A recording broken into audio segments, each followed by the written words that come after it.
BJP मेरे को invite करी थी कि आप आइए, तो मैं हमारे प्रेसिडेंट साहब को कॉल करा था कांग्रेस के जी। मैं बोला कि मेरे को एक सच मालूम करना है कि बीजेपी की बी टीम असदुद्दीन ओवैसी है या नहीं है, मेरे को जाने का है। और जब बीजेपी मेरे को टिकट ऑफर करी तो मैं फर्स्ट उनको प्रश्न ये करा था कि मैं प्रो मुस्लिम रहना, एंटी मुस्लिम रहना या न्यूट्रल मुसलमान रहना जी। तो ना बोले कि हमारा आइडियोलॉजी की चेंज हो गई, नजरिया बदल गया, अभी आप प्रो मुस्लिम रहना। तो बोला चलिए, आप प्रो मुस्लिम होना हो तो मैं आपसे बात कर सकता हूँ, बोलिए आप।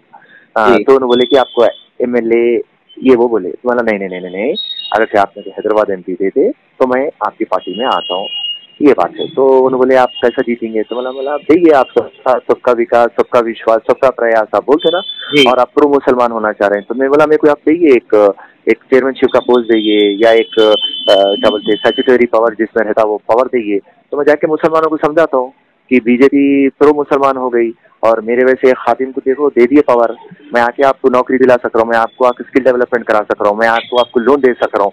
तो मेरे को बोलने के लिए कुछ रहता तो आप देइए, अगर से आप असदुद्दीन के ऊपर मेरे को टिकट देंगे तो मैं बीजेपी के ताल्लुक से सोचूंगा, वरना थैंक यू बोल के मैं बोल चुका। तो साहब आपको पोजीशन नहीं मिला एमपी का? तो पोजीशन नहीं मिला क्या है, बीजेपी वाले बड़े लीडर बात करना छोड़ दिए क्योंकि असदुद्दीन के साथ है उनका। अरे नहीं साहब, ये तो आपका एलिगेशन है ना, आपके पास ये बात का प्रूफ नहीं है। नहीं, ये एलिगेशन है ये।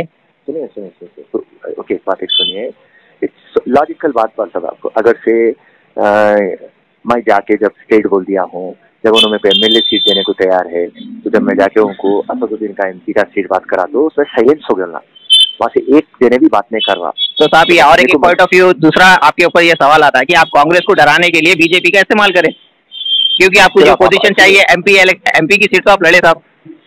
हाँ, फिर आपको क्या बोलते हैं तो कांग्रेस में इंपॉर्टेंस भी मिली माशाल्लाह, आप राशिद भाई को भी कांग्रेस पार्टी में सेक्रेटरी बनाए आपके, ऐसा ये पब्लिक का मानना है, मेरा बोलना नहीं, पब्लिक ऐसा बोलती। नहीं, ओके वेरी गुड। सुनिए जी, एक बात है, एक बात क्या है बोले तो फिरोज खान कभी कांग्रेस को डराना नहीं चाहता, क्योंकि फिरोज खान कांग्रेस से मोहब्बत करता है, एक नंबर 1। और कांग्रेस पार्टी को मालूम है कि फिरोज खान बहुत सरगर्म कारकुन है, राइट, और एक ऐसा शख्स है जो गंगा जमुना तहजीब की एक मिसाल है और इंडिया की यूनिटी और डाइवर्सिटी का एक मिसाल है। और ये बंदा सिर्फ जो वीक है उसको कैसा अपॉर्चुनिटी दिलाना बोल के काम करता और कभी भी रिलीजन और कास्ट को नहीं देखता।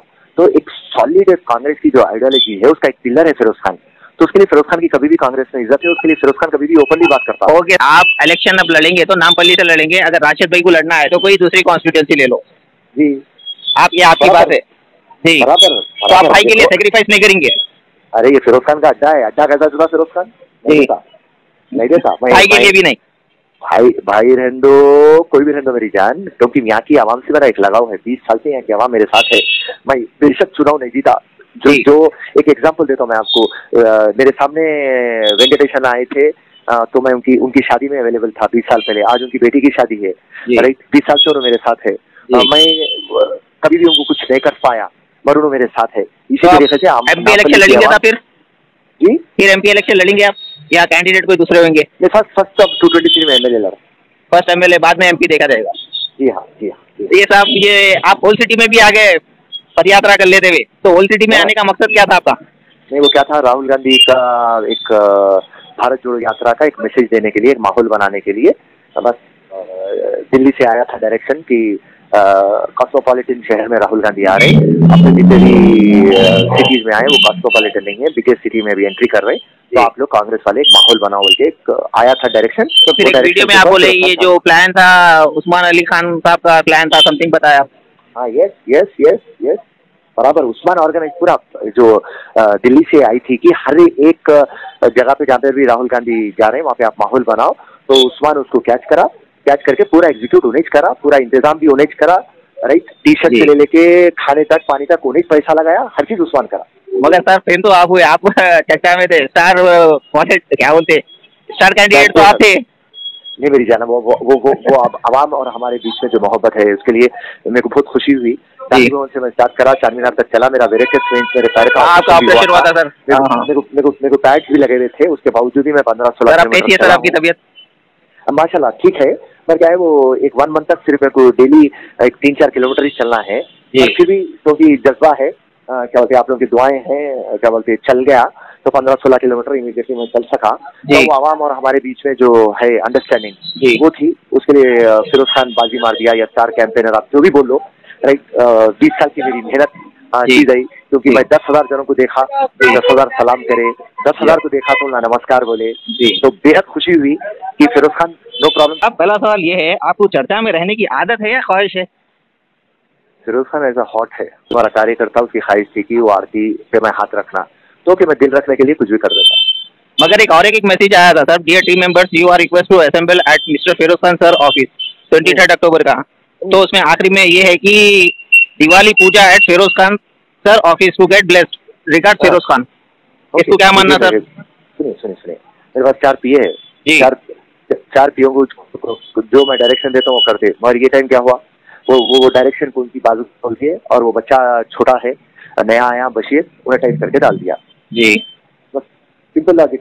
आप मेरे को पूछे आरती पे हाथ लगाए, तो फर्क बोला यस, मेरा कार्यकर्ता है, उसका नाम क्रांति है, क्रांति का दिल था कि फिरोज भाई आरती पे हाथ लगाना, और मैं बस किसका दिल नहीं तो बट सर ये पाकिस्तान नहीं होता बोलना वो कौन सी बात है सर? मैं अरे हिंदुस्तान है, हिंदुस्तान में हिंदुस्तान है। सुनिए, हिंदुस्तान की खासियत क्या है, हिंदुस्तान की खासियत क्या है, ये तो है ना, राइट, जहाँ पे रमजान में राम दिखता, दीपावली में, ये तो आपका स्टेटमेंट दिया आप वहाँ पे यादव के पार्टी में, ये तो हिंदुस्तान की खूबसूरती है। बेशक सर, देखिए सुनिए आप, ये सबसे खूबसूरती ये है, मैं पूरा यही समझाना चाहता कभी भी, अरे भाई राइट, लफ्ज़े आप मैं फिरोज खान मुसलमान नहीं सर, आप बराबर, आप आपकी बात से मैं सहमत हूँ, बट आप ये नहीं बोलना था साहब ये पाकिस्तान नहीं होता, बट ये मैसेज क्या जाएंगे पब्लिक में, आप ये बताइए सर, ये पाकिस्तान नहीं होता। देखिए सुनिए, पाकिस्तान में क्या है बोलते, इस्लामिक कंट्री पाकिस्तान है, या डेमोक्रेसी है। हिंदुस्तान का कोई रिलीजन नहीं है, हिंदुस्तान का रिलीजन, उसका कल्चर, उसका ट्रेडिशन, उसका हेरिटेज है। हिंदुस्तान का नाम जो है वो इंसानियत से जुड़ा हुआ है। तो आपकी वजह से गौस भाई कुछ पार्टी में तकरार हुई थी आपकी, वो लोगों की निकलने की, लोग बोलते साहब गौस भाई निकलने की वजह आप है बोलते कांग्रेस में से। नो, उन्होंने जो भी काम करे उन्होंने करेक्ट करे, उनको कॉर्पोरेटर जीतना था, और उनको मालूम है ओल्ड सिटी में एमआईएम से जीत सकते, तो उन्होंने जो भी गेम खेले, जबरदस्त गेम खेले, जो भी उनका डिसीजन था बहुत अच्छा था। फिरोज खान से कुछ भी नहीं है, वो एक पॉइंट के ऊपर डिफरेंस ऑफ ओपिनियन रहता, राइट, तो एक बात मैं बोला, एक बात उन्होंने समझे, तो वैसा कुछ भी फिरोज खान कारण नहीं है, उनको वहाँ पे अपॉर्चुनिटी थी और वहाँ जीते थे। वो कुछ वोट को लेके मसला हुआ सर, ऐसा बोलते हैं कि लेडीज के नकाब हटा के देखना था, वो पॉइंट ऑफ व्यू पे लड़ी हुई समथिंग बहस हुई बोलते इलेक्शन के टाइम पे। वो मिसअंडरस्टैंडिंग थी। जब फेस रिकॉग्नाइजेशन ऐप का जिक्र आया था गांधी भवन में, तो मैं फेस रिकॉग्नाइजेशन ऐप को ज्यादा प्रायोरिटी देना, क्योंकि बुरखा कार्डेड वुमेन, जो बुरखे को मैं रिस्पेक्ट करता हूँ, मेरी माँ बहन जिसमें रहती, मगर वो बुरखे को रॉन्ग यूज कर रहे हैं बोला, बुरखा पहनना रॉन्ग नहीं है बोला, बुरखे को रॉन्ग यूज करके बोकस वोटिंग हो रही, तो फेस रिकॉग्नाइजेशन ऐप पक्का लेके आना बोलते ना, वो पॉइंट बोला, तो उनको गलतफहमी हो गई। फिरोज खान कोई बुरखे के बारे में बोला, फिरोज खान बुरखे के बारे में बोल ही नहीं सकता, फिरोज खान उसको रॉन्गली यूज हो रहा। सर एक लास्ट क्वेश्चन सर, जो ये आपके साथ थे पहले गौस भाई, खाजा भाई, वो लोग और जो भी थे जो पार्टी कांग्रेस छोड़ दे, उनसे आपके ताल्लुकात कैसे है फिलहाल? नहीं, सलाम वालेकुम, वालेकुम सलाम, वो कभी मिलते तो हमारे को इज्जत देते, हम उनको इज्जत देते, दैट्स ऑल। फिर उसके बाद ना उन्होंने फोन पे बात करते ना हम फोन पे बात करते।